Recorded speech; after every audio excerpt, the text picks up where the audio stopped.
On this week's episode of Inside Outside Innovation, Robyn and I talk about counterintuitive trends for 2026, tactics for building great products, and how one company is controlling 64% of the future. Let's get started.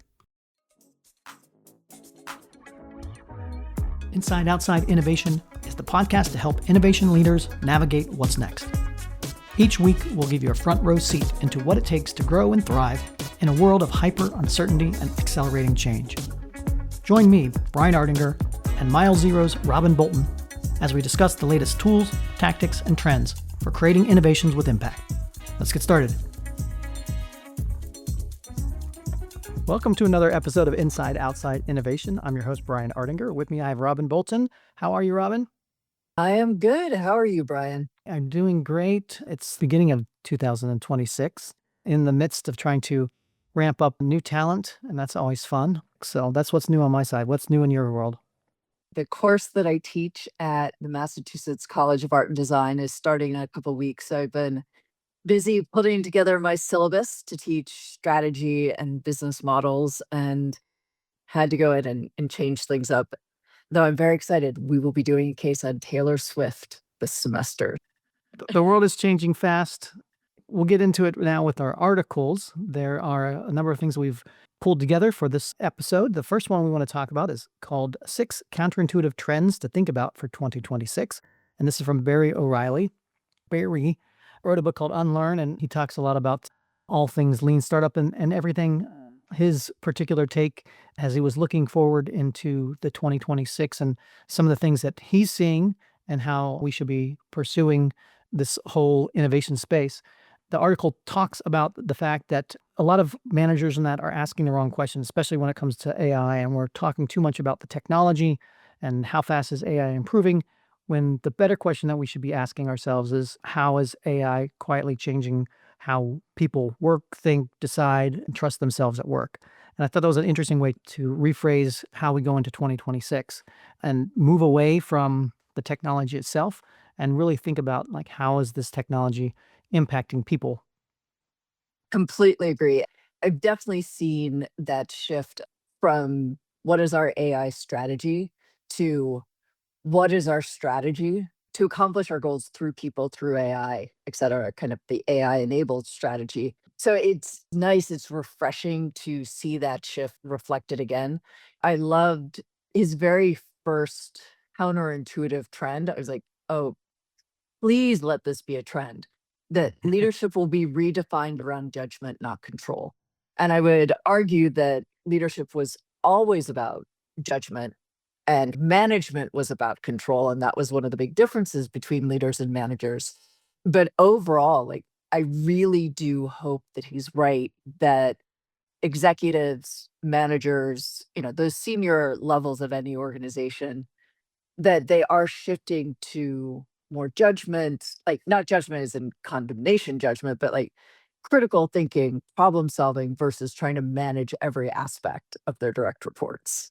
Yes, and talks about creating space for reflection in that, not just, again, I think we have a tendency, especially with all the pressure that we're feeling around AI and that, to do the next pilot, use the next tool, keep up to speed on what's going on, and keeping in mind that that reflection period is actually where the learning happens a lot of times, and not being afraid to slow down.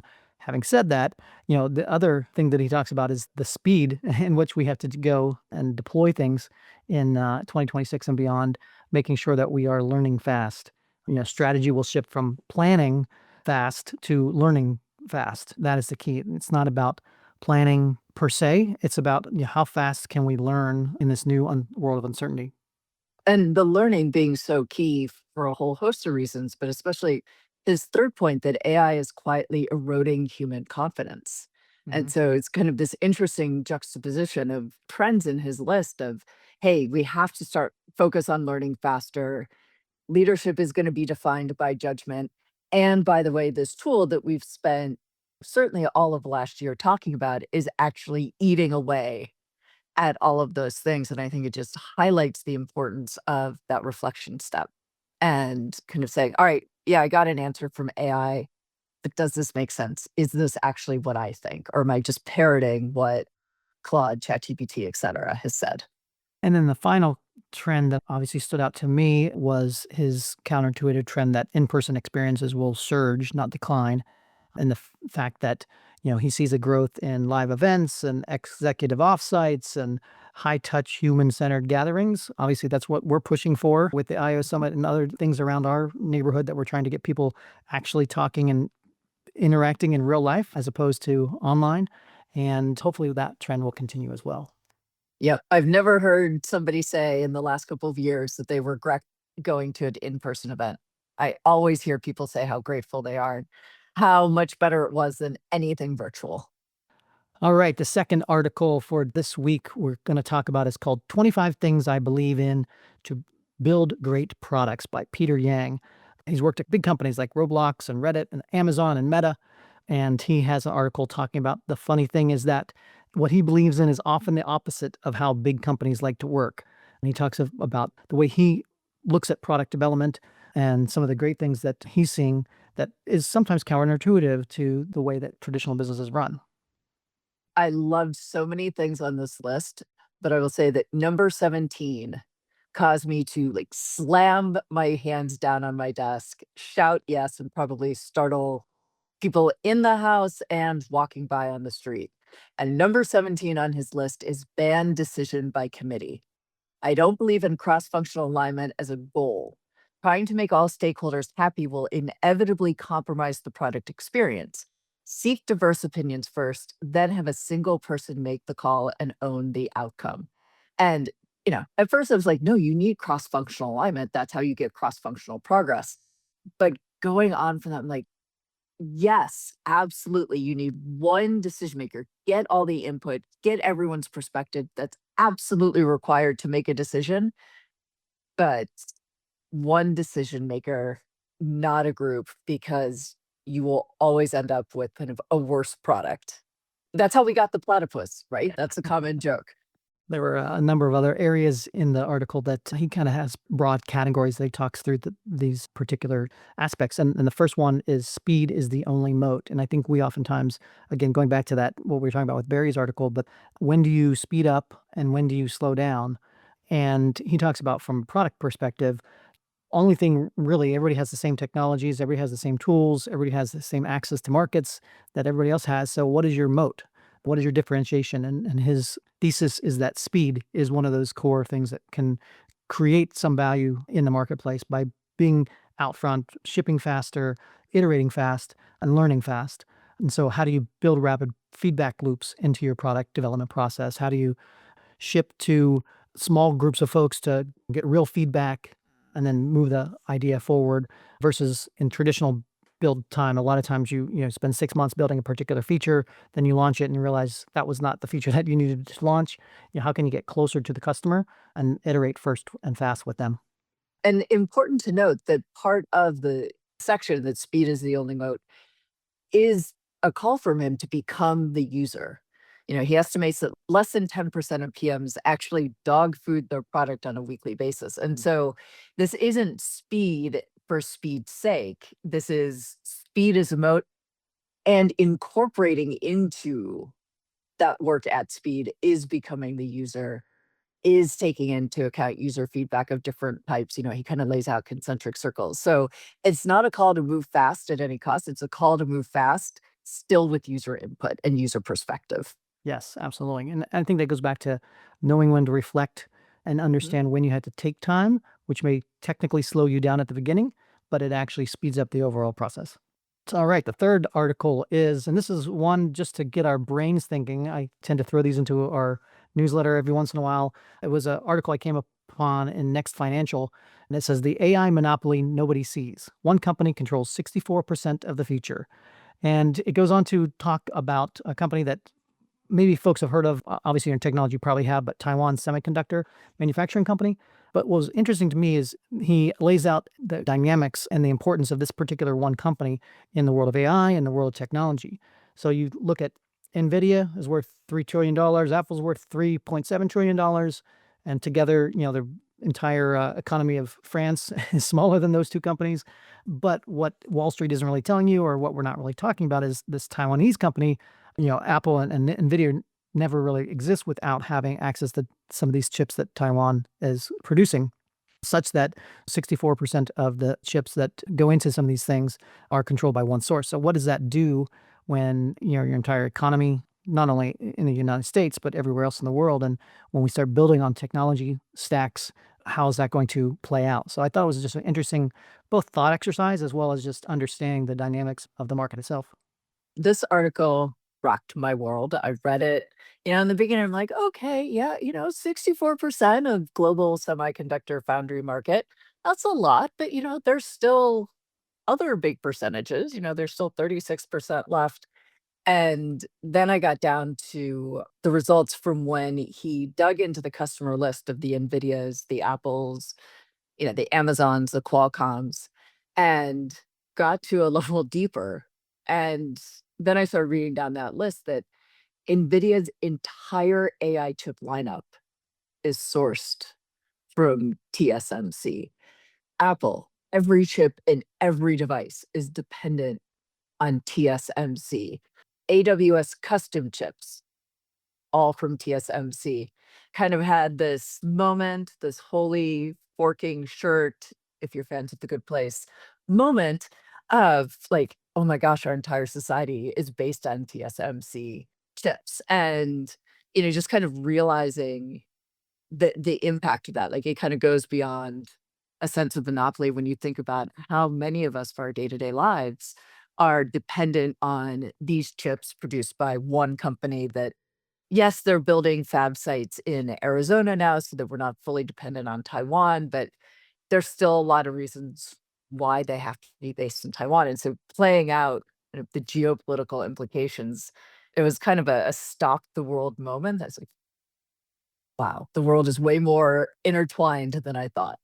And you can go back and play this thought experiment through other types of things. Technology in general, yes, we're obviously dependent on this in a variety of different ways, but what about electricity? What about running water? We've become accustomed to whatever that new technology is, such that it becomes a prime foundational focus. So is this just one of those foundational things that we need to be aware of and work through?